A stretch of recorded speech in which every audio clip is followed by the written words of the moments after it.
ingsun rumaksa ing wengi teko kayu luputa ing lara luputa bilaika. Assalamualaikum warahmatullahi wabarakatuh. Selamat bertemu lagi semua sahabat album misteri. Semoga Anda dalam keadaan sehat dan bahagia. Selain itu, semoga hari ini akan lebih baik dari hari kemarin. Dalam video kali ini, kami menyajikan sebuah kisah horor bertema urban legend. Kisahnya merupakan cerita horor adaptasi kiriman Mas Rahmat Fakih. Judulnya, Kutukan Kuntilanak Hitam episode 2. Ceritanya ditulis berdasar kisah nyata yang terjadi di sebuah desa di Jawa Timur pada tahun 1970-an. Namun, nama pelaku dan korban disamarkan untuk menghormati keluarga masing-masing yang saat ini masih hidup. Demikian pula nama desanya. Sinopsis ceritanya, sebuah desa yang tenang tiba-tiba diguncang oleh teror kuntilanak hitam. Kemunculannya membawa kutukan dan malapetaka yang tak terduga. Di balik semua itu, tersimpan rahasia kelam sang kepala desa yang selama ini disembunyikan. Siapakah sebenarnya di balik semua kejadian mengerikan ini? Saksikan kisah horor dan misteri yang akan membuat bulu kuduk Anda berdiri. Dan selamat menonton.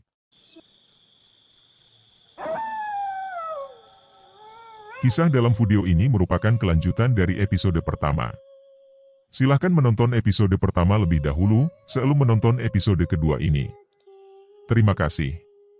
Malam harinya, Dimas akhirnya bisa tidur nyenyak untuk pertama kalinya dalam beberapa hari terakhir. Tidur yang lelap itu seolah memberikan sedikit kelegaan setelah berturut-turut mengalami teror yang mengganggu. Namun, ketenangan tersebut tidak bertahan lama. Pada tengah malam, Dimas terbangun dengan jantung berdebar kencang setelah mendengar suara tangisan yang lembut dan memilukan.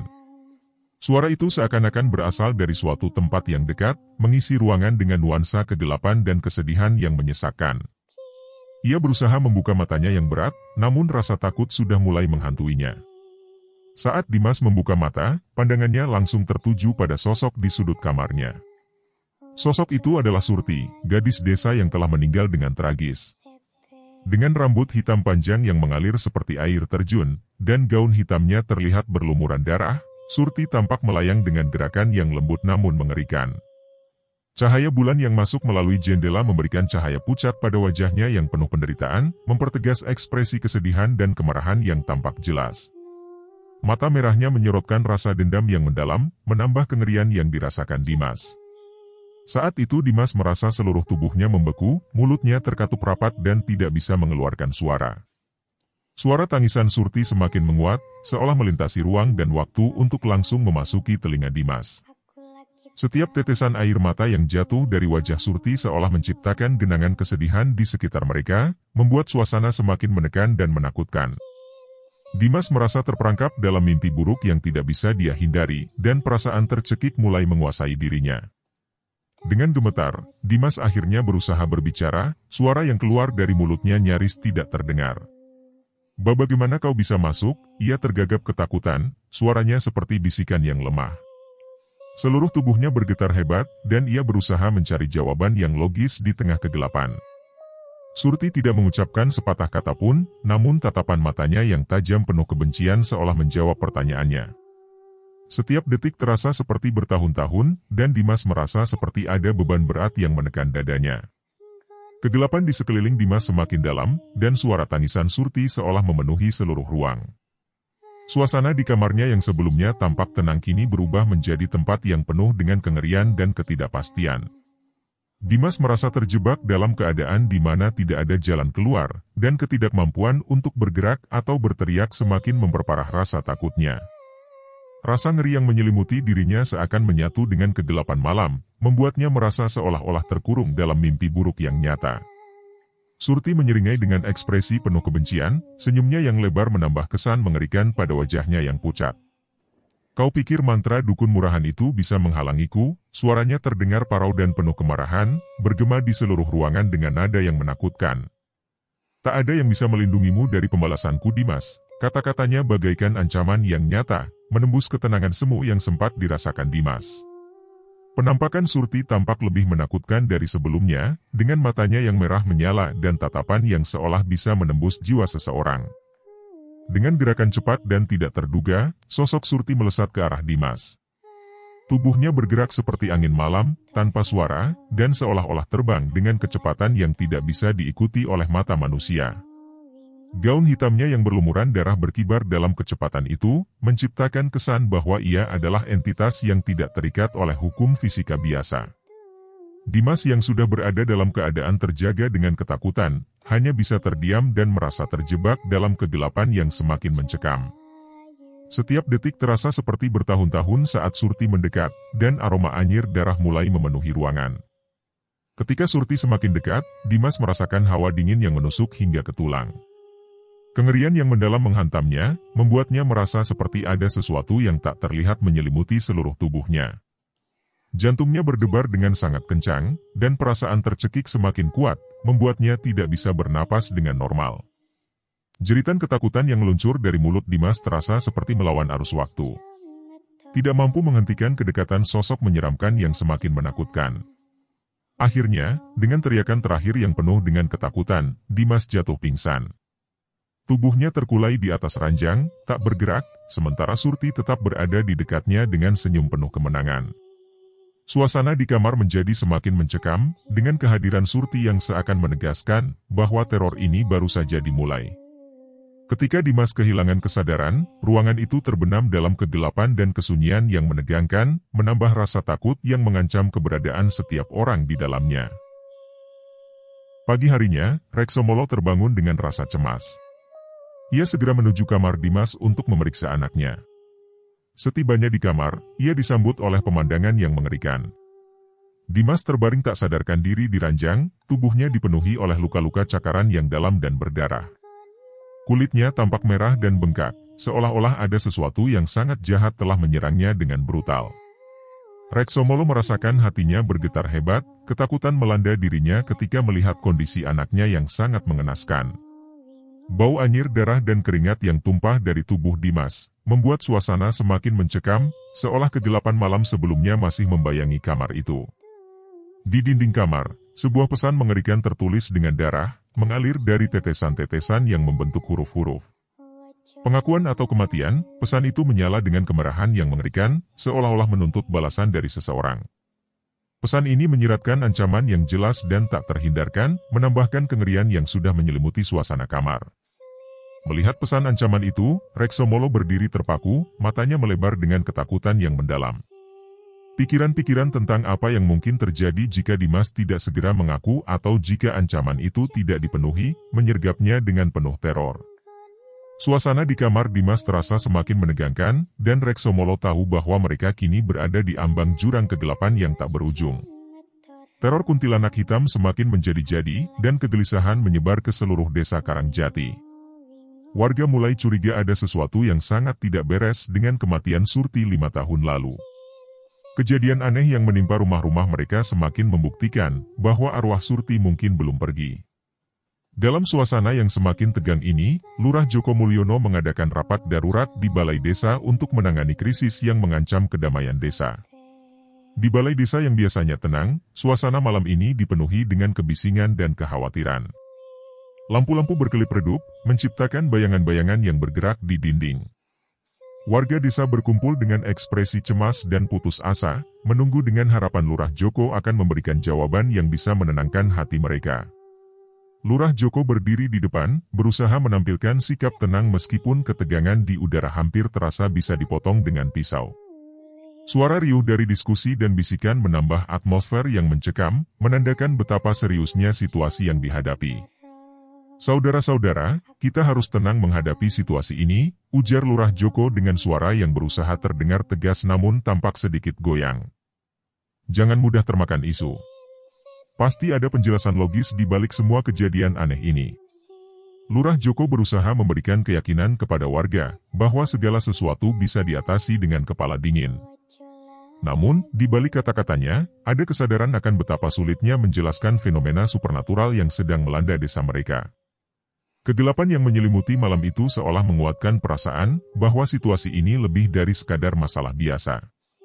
Tapi Pak Lurah, ini jelas bukan kejadian biasa, sanggah Asep, salah satu warga yang terkenal dengan sikap kritisnya. Suaranya bergetar karena ketegangan, dan tatapan matanya penuh dengan ketakutan yang mendalam. Hampir semua warga sudah melihat sosok kuntilanak hitam itu.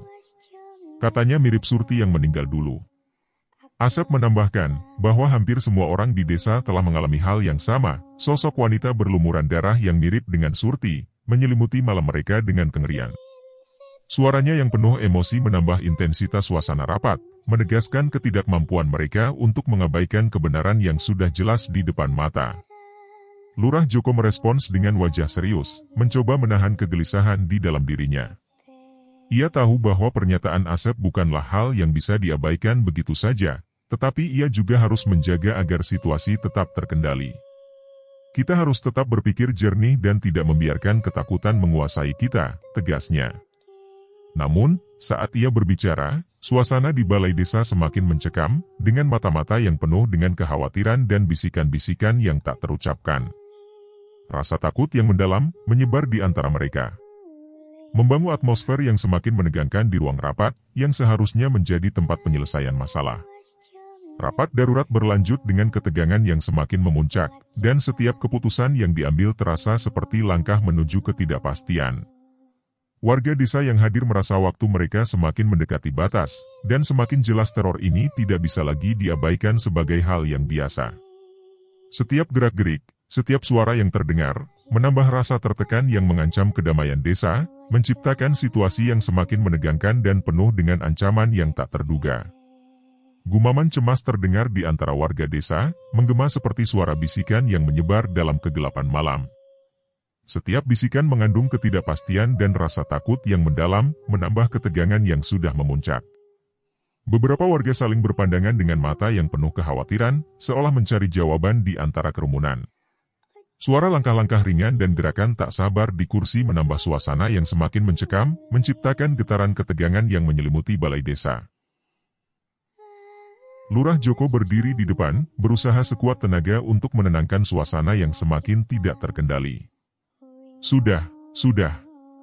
Kita nggak boleh nuduh sembarangan, ujarnya dengan nada yang berusaha menenangkan, meskipun suara gemetar di ujung kalimatnya menyiratkan betapa beratnya beban yang harus ditanggungnya. Lagian kasus Surti udah ditutup, nggak ada bukti keterlibatan siapapun. Ia berusaha menunjukkan sikap kepemimpinan yang tenang dan rasional, namun tampaknya semakin sulit untuk mempertahankan kontrol di tengah ketidakpastian yang menyebar. Kegelapan yang menutupi balai desa menambah nuansa pesimis dan penuh ketegangan. Namun, usaha Lurah Joko untuk meredakan ketegangan semakin sulit. Justru itu yang mencurigakan Pak Lurah, seru Handoko dengan nada yang penuh kemarahan dan ketidakpuasan. Kenapa kasus sebesar itu bisa ditutup begitu aja? Apa jangan-jangan ada yang main belakang? Suara warga itu melontarkan tuduhan yang berat, memicu gelombang baru dari bisikan dan debat di antara kerumunan. Sorot mata Handoko yang tajam dan suaranya yang keras seolah memancarkan kebenaran yang tidak bisa diabaikan lagi. Atmosfer di balai desa semakin tegang, dengan kecemasan yang terasa semakin memuncak. Pernyataan Handoko itu menyebar seperti api yang membakar, memicu diskusi panas di antara para peserta rapat. Beberapa warga mulai berteriak dan menunjuk-nunjuk, mengungkapkan ketidakpercayaan mereka terhadap penutupan kasus yang misterius itu. Bagaimana mungkin tidak ada yang tahu siapa pelakunya, teriak Rukmini dengan suara yang bergetar penuh kemarahan. Keluarga Surti pergi begitu saja tanpa penjelasan. Kata-katanya melayang di udara, menambah kegelapan dan ketidakpastian yang sudah menyelimuti ruangan. Setiap suara yang menyuarakan ketidakpuasan menambah rasa tertekan yang mencekam di antara mereka.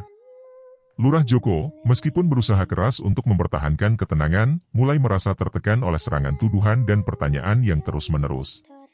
Wajahnya tampak pucat dan cemas, dan ia merasakan beratnya tanggung jawab yang kini dipertanyakan oleh semua orang.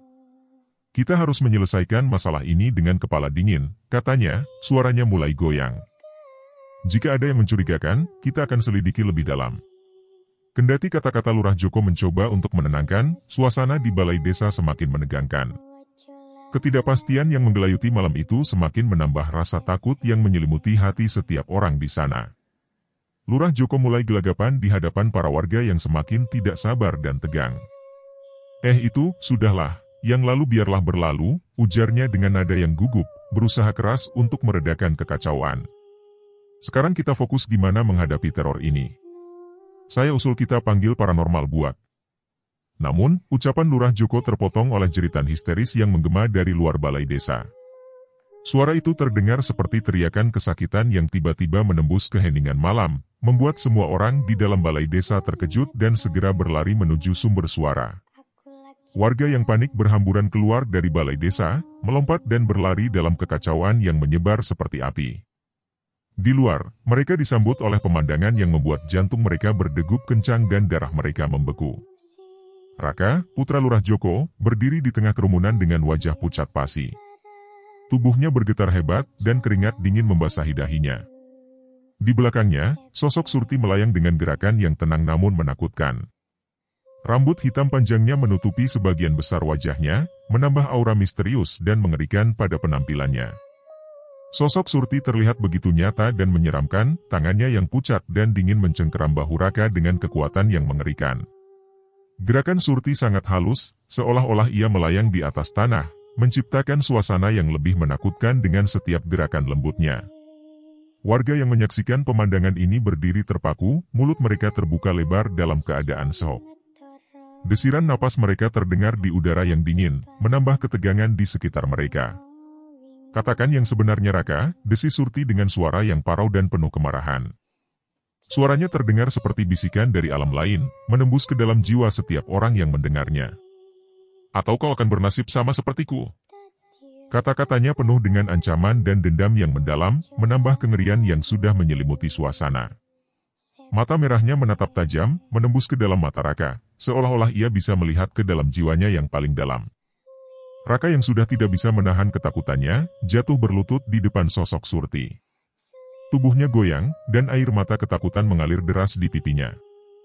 Suara tangisnya yang nyaring menciptakan suasana mencekam yang membuat semua orang yang melihatnya merasa tercekik oleh rasa ngeri. Ampun. Ampuni aku, Surti, teriaknya dengan suara yang penuh dengan keputusasaan. Aku mengaku. Kami berlima yang membunuhmu. Ucapannya penuh dengan penyesalan dan ketakutan, seolah-olah pengakuan ini adalah satu-satunya cara untuk menyelamatkan nyawanya. Pengakuan Raka menggema di malam yang gelap, menciptakan keheningan yang menegangkan di antara para saksi. Suara detak jantung setiap orang terasa begitu keras di telinga mereka, seolah-olah semua orang bersatu dalam rasa takut yang sama.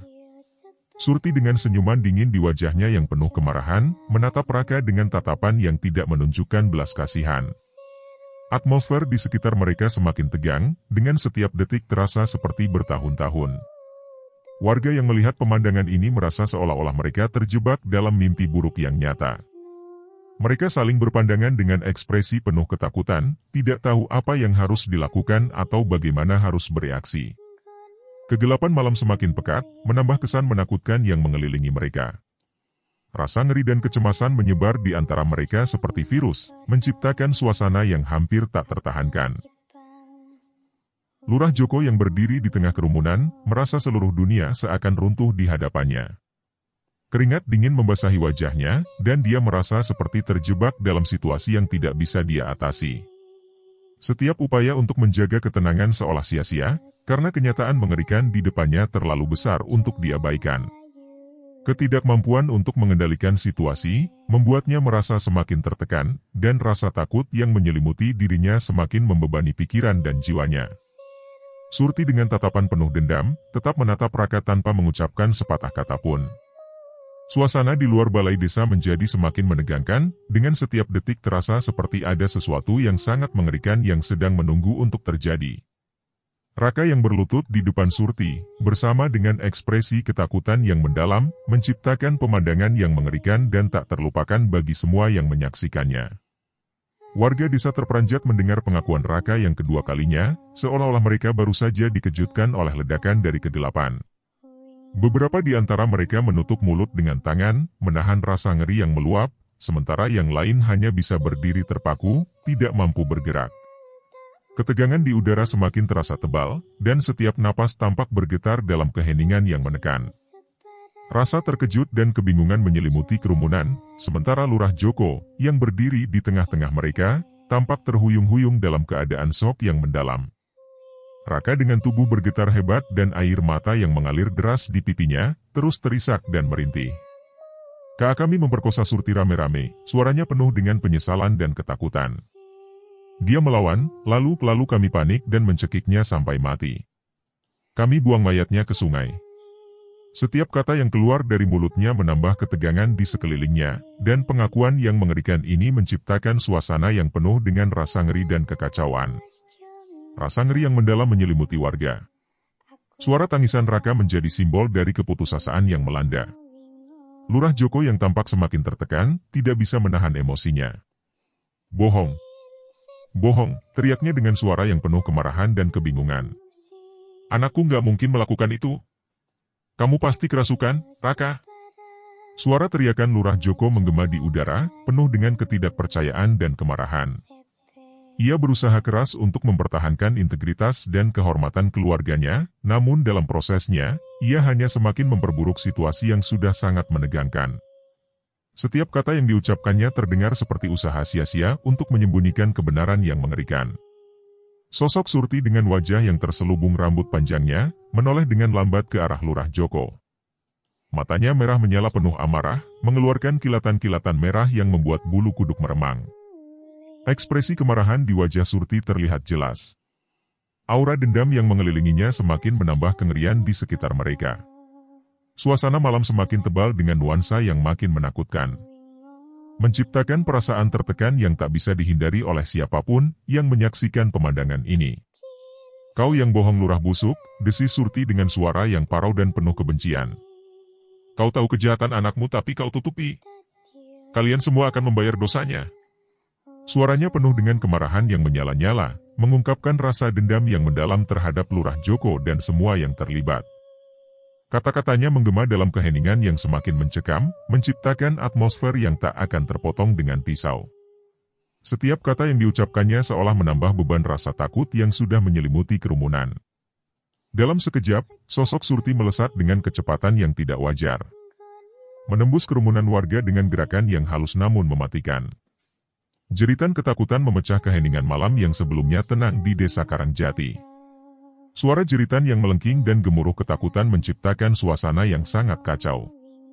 Sementara warga berlarian dalam kekacauan, beberapa terjatuh dan saling bertabrakan dalam usaha putus asa untuk melarikan diri dari ancaman yang tak terlihat.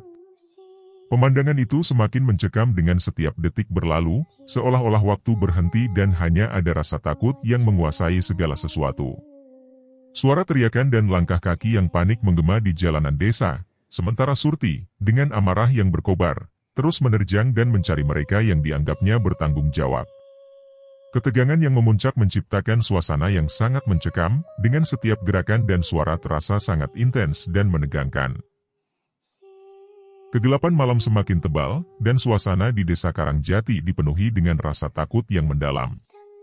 Rasa tertekan menyelimuti setiap sudut desa, sementara kerumunan warga yang ketakutan berlari tanpa tujuan, mencari tempat aman dari ancaman yang tampaknya tidak bisa dihindari. Jelang dini hari yang seharusnya menjadi awal hari yang baru, kini terasa seperti mimpi buruk yang tak berujung. Setiap detik berlalu dengan penuh ketegangan dan teror yang menyelimuti seluruh desa.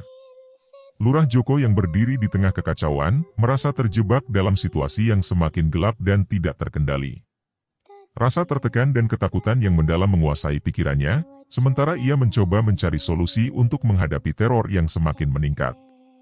Setiap usaha untuk mempertahankan kendali terasa sia-sia, karena suasana di sekitar mereka semakin menegangkan dan penuh ancaman. Desakan rasa takut yang tak tertahankan menciptakan suasana yang sangat mencekam, membuatnya merasa seperti berada di ujung jurang yang mengerikan. Di tengah kekacauan yang melanda desa, suasana malam yang mencekam semakin memuncak, dan setiap gerakan serta suara menciptakan ketegangan yang hampir tidak bisa diungkapkan dengan kata-kata.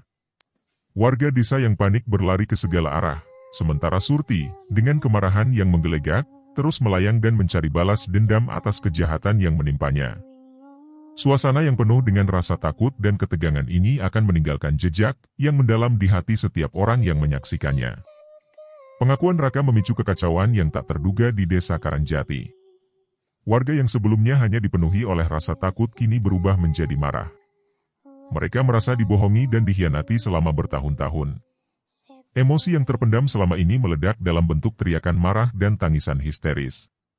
Rasa sakit dan ketidakadilan yang dirasakan oleh keluarga Surti tampaknya menyebar ke seluruh warga, menciptakan gelombang kemarahan yang tak terbendung.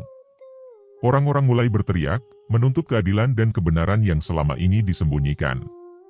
Mereka bergerak dengan tujuan yang sama, berkumpul di jalanan desa. Kantor lurah yang sebelumnya hanya menjadi simbol administrasi desa, kini menjadi sasaran kemarahan massa. Warga yang marah mulai bergerak menuju kantor lurah dengan langkah-langkah yang penuh determinasi. Teriakan mereka semakin keras, menggema di udara dini hari yang mencekam. Keadilan untuk Surti. Lurah Joko harus bertanggung jawab. Suara-suara itu menjadi semakin nyaring, menciptakan suasana yang semakin tegang dan penuh dengan ancaman. Setiap langkah mereka diiringi oleh rasa marah yang semakin membara, menciptakan pemandangan yang penuh dengan ketegangan dan kekacauan. Sesampainya di kantor lurah, massa yang marah mulai menggeruduk gedung itu dengan kekuatan penuh. Mereka memukul pintu dan jendela, mencoba menerobos masuk. Lurah Joko yang bersembunyi di dalam kantor merasakan ketakutan yang mendalam. Suara dentuman keras dan teriakan marah warga membuatnya merasa terpojok.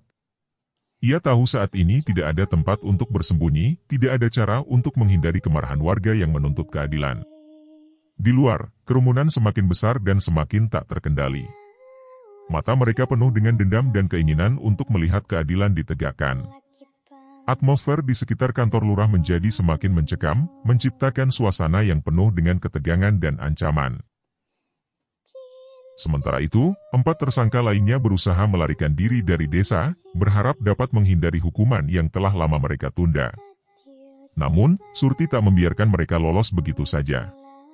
Kemarahan dan dendamnya yang tak terpadamkan mengikuti setiap langkah mereka, memastikan mereka merasakan ketakutan yang sama, seperti yang dia alami sebelum kematiannya.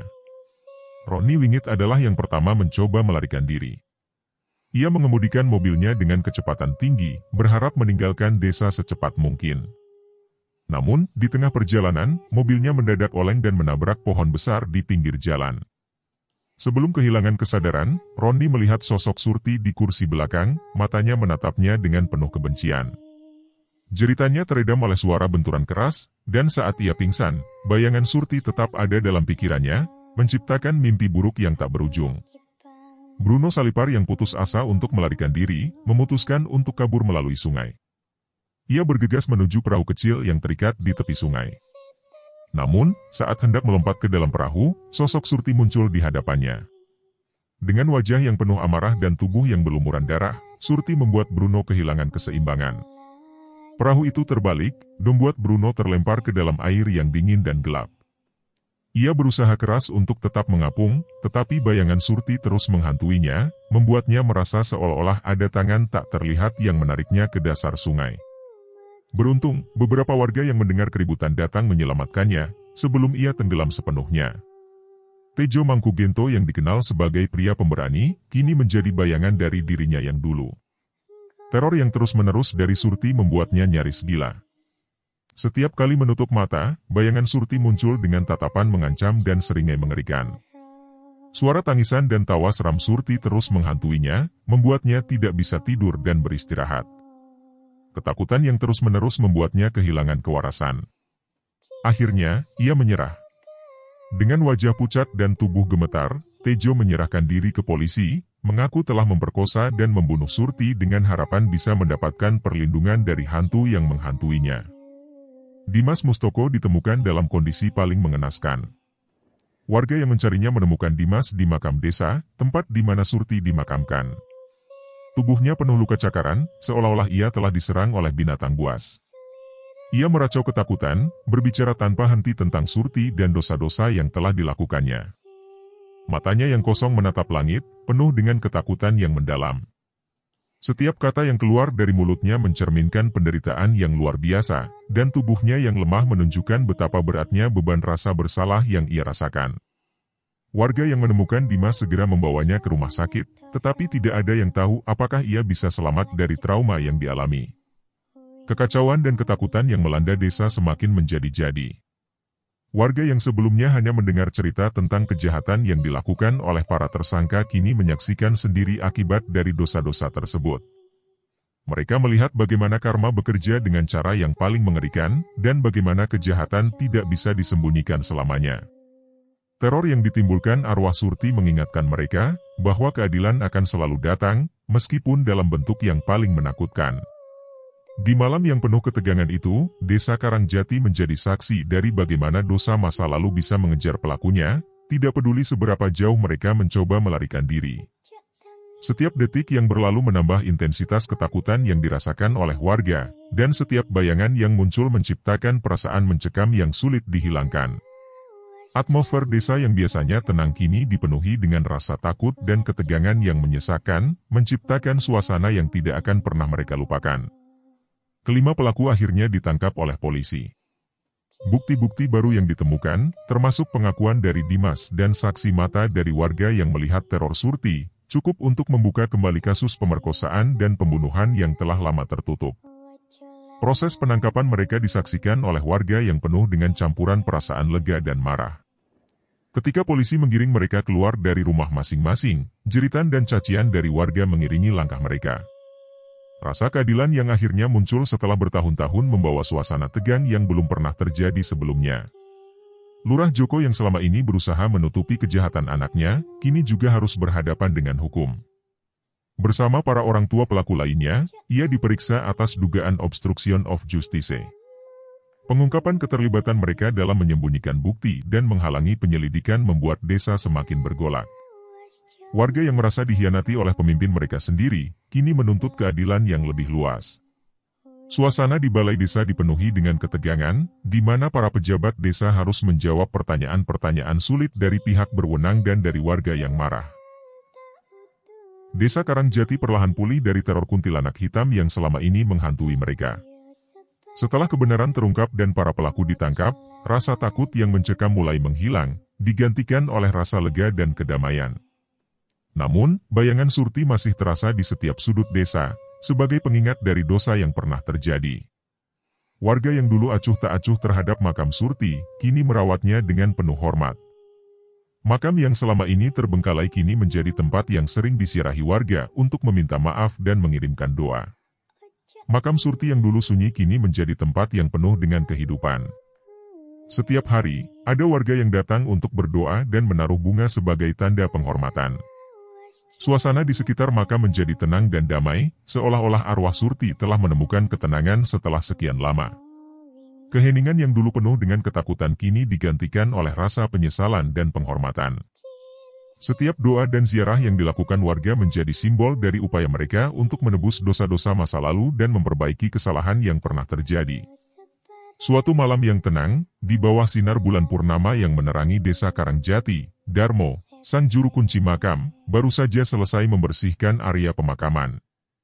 Langkahnya yang lelah terasa ringan ketika menyusuri jalan setapak menuju rumah. Namun, tiba-tiba ia merasakan kehadiran yang familiar, sosok yang telah menghantui desa selama bertahun-tahun. Di bawah pohon Kamboja tua, sosok Surti muncul dalam gaun putih bersih. Kali ini, wajahnya tidak lagi menyeramkan seperti sebelumnya. Rambut panjangnya tergerai dengan lembut, dan wajahnya terlihat tenang, dengan senyuman tipis yang penuh kedamaian. Cahaya bulan memantulkan keindahan yang dulu pernah ada pada dirinya, sebelum kematian tragis yang menimpanya. Darmo terdiam sejenak, merasakan aura kedamaian yang tidak biasa dari sosok yang selama ini menghantui desa. Ia merasakan bulu kuduknya meremang, tetapi bukan karena ketakutan, melainkan karena keharuan yang mendalam. Surti, panggilnya perlahan, suaranya gemetar oleh emosi yang bercampur aduk. Surti melangkah mendekat dengan langkah yang ringan.